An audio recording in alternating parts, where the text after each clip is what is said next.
Hey guys, আসসালামু আলাইকুম। কি অবস্থা সবার? আজকে আমরা দেখব টেস্ট ম্যাচে সর্বোচ্চ ছক্কা হাঁকানো ৮ জনকে। নাম্বার 8 ঋষভ পান্ত ৪৭ ম্যাচে ৯০ ছক্কা হাঁকিয়েছে। নাম্বার 7 বীরেন্দর সেহবাগ ১০৪ ম্যাচে ৯১ ছক্কা হাঁকিয়েছেন। নাম্বার 6 জ্যাক কালিস ১৬৬ ম্যাচে ৯৭টি ছক্কা হাঁকিয়েছেন। Number 5 T twenty specialist Chris Gayle ১০৪ ম্যাচে ৯৭ ছক্কা হাঁকিয়েছেন।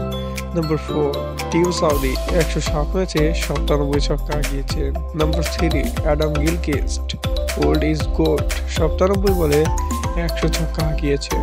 নাম্বার 2 ১০১ ম্যাচে ১০৭ ছক্কা হাঁকিয়েছেন ব্রেন্ডন ম্যাককালাম।